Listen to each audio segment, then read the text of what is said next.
Halo semua, perkenalkan, kami dari kelompok 4 akan menjelaskan tentang defisiensi vitamin B2, vitamin B3, vitamin B6, dan defisiensi iodin. Berikut ini adalah anggota dari kelompok 4. Vitamin merupakan zat kimia organik yang dibutuhkan tubuh dalam jumlah sedikit. Digunakan pada proses metabolisme tubuh, penyerapan gizi, dan pemeliharaan tubuh. Vitamin B kompleks, terutama vitamin B2, B3, dan B6, dibutuhkan oleh tubuh sebagai koenzim dan membantu pemecahan lemak dan karbohidrat. Mineral juga menjadi kebutuhan tubuh manusia yang penting untuk pemeliharaan fungsi tubuh, seperti untuk mengatur kinerja enzim, pemeliharaan keseimbangan asam basa, dan membantu pembentukan ikatan seperti pembentukan hemoglobin. Pola konsumsi masyarakat yang sering mengkonsumsi makan cepat saji berdampak buruk bagi kesehatan karena mengandung kalori yang tinggi dan rendah vitamin maupun mineral. Untuk mencegah defisiensi vitamin B kompleks, dapat dilakukan upaya penilaian konsumsi secara klinis. Vitamin B2 merupakan vitamin larut dalam air yang berfungsi untuk meningkatkan energi, bekerja sebagai antioksidan untuk meningkatkan sistem kekebalan tubuh, kesehatan kulit, dan rambut. Defisiensi riboflavin dapat terjadi akibat asupan makanan yang tidak mencukupi atau kelainan endokrin.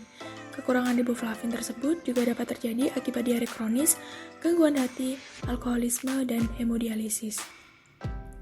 Cara pencegahannya dapat dilakukan dengan rutin mengkonsumsi makanan yang mengandung riboflavin seperti daging unggas, ikan, sapi, kentang, tomat, pisang, buah yang berwarna ungu, dan sayuran hijau. Penentuan indikator status defisiensi vitamin B2 secara klinis dapat dilihat dengan melihat gejala yang ada seperti yang pertama, mata bermasalah, mulut dan lidah sakit, bayi lahir sumbing, dan gangguan pertumbuhan pada anak. Vitamin B6 atau piridoksin merupakan vitamin larut air yang berfungsi membantu dalam mempertahankan fungsi saraf dan juga berperan dalam pembentukan sel darah merah. Defisiensi vitamin B6 jarang terjadi, biasanya jika terjadi karena kekurangannya secara bersamaan dengan vitamin B lainnya. Penyebabnya adalah kurangnya mengkonsumsi makanan yang mengandung vitamin B6. Cara mencegahnya dapat dilakukan dengan mengkonsumsi makanan yang mengandung vitamin B6 seperti makanan yang berasal dari hewani, seperti hati, daging tanpa lemak, susu, salmon, dan lain sebagainya, serta tumbuh-tumbuhan seperti kacang-kacangan, sereal gandum, dan buah-buahan. Penentuan indikator status defisiensi vitamin B6 secara klinis dapat dilakukan dengan melihat gejala yang ada seperti ruam kulit, bibir pecah-pecah dan nyeri di bibir, velositis atau kondisi peradangan pada lidah. Selain itu, status piridoksin dapat ditentukan secara langsung dengan pengukuran konsentrasi piridoksin dalam plasma, sel darah merah, maupun urin. Niacin atau vitamin B3 merupakan zat yang dibutuhkan oleh tubuh untuk membantu memecahkan lemak dan protein serta mengubahnya menjadi bentuk energi. Defisiensi niacin dapat terjadi dikarenakan tidak terpenuhinya asupan vitamin B yang didapat dari makanan sehari-hari. Defisiensi niacin dapat menyebabkan terjadinya pellagra yang menimbulkan adanya iritasi kulit, demensia, maupun diare. Pencegahan yang dapat dilakukan meliputi konsumsi makanan bergizi contohnya telur, ikan, susu, daging, dan sayuran, serta mengkonsumsi asupan yang tinggi niacin terutama pada ibu menyusui yang mengidap pellagra, dan tidak mengkonsumsi alkohol.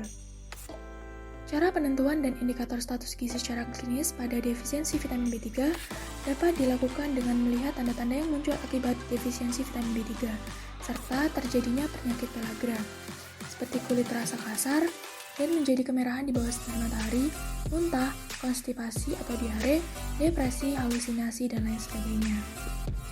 Tes tambahan juga dapat dilakukan untuk menunjang penentuan alasan defisiensi niacin seperti tes darah. Pencitraan seperti X-ray atau CT scan, melakukan tes khusus seperti kolonoskopi, dan juga dapat memeriksa sampel dari lesi kulit di bawah mikroskop. Iodin merupakan zat kimia yang diperlukan oleh tubuh untuk membantu kelenjar tiroid memproduksi hormon tiroid. Defisiensi iodin atau yodium dapat disebabkan karena kurangnya asupan atau tidak terpenuhinya yodium dalam makanan yang dikonsumsi. Pencegahan yang dapat dilakukan yaitu dengan memenuhi asupan yodium yang dibutuhkan oleh tubuh dapat melalui makanan, minuman, maupun suplemen. Cara penentuan dan indikator status gizi secara klinis pada defisiensi yodium dapat dilakukan dengan cara tahap awal pemeriksaan dokter akan menanyakan mengenai tanda dan gejala yang dirasakan oleh penderita, serta menanyakan apakah penderita pernah mengalami penyakit yang memiliki hubungan dengan tiroid.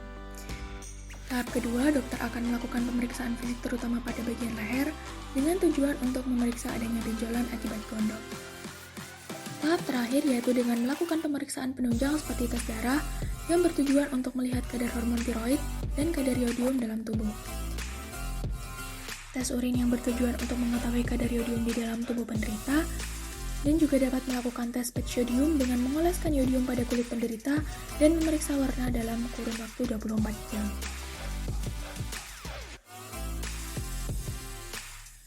Anemia merupakan kondisi ketika kadar Hb dalam darah di bawah normal karena adanya defisiensi zat gizi di dalam tubuh. Vitamin B2 memiliki peran penting dalam proses pertumbuhan dan produksi sel darah merah. Jika tubuh mengalami kekurangan vitamin B2, maka akan berdampak pada kekurangan nutrisi lain seperti zat besi dan protein. Vitamin B6 memiliki peran penting dalam pembentukan hemoglobin dalam darah. Maka dari itu, apabila vitamin B6 rendah dalam tubuh, maka akan berisiko menimbulkan anemia. Pellagra merupakan penyakit yang timbul akibat defisiensi vitamin B3 atau niacin yang parah. Pellagra terjadi karena penurunan asupan niacin atau triptofan. Sindrom klinis pellagra dikenal dengan VORPI yaitu diare, dermatitis, demensia, dan kematian. Gangguan akibat kekurangan yodium atau GAGI merupakan permasalahan gizi yang terjadi karena defisiensi iodin atau yodium. GAGI terjadi karena rendahnya intake yodium, zat goitrogenik dalam makanan, dan rendahnya kadar yodium dalam bahan pangan dan air. Tanda dan gejala pada GAGI dapat berupa kulit menjadi kering dan bercak-bercak, badan terasa lebih mudah lelah dan letih, terdapat benjolan di leher, dan rambut rontok. Cukup sekian yang dapat kami jelaskan, terima kasih dan sampai jumpa kembali.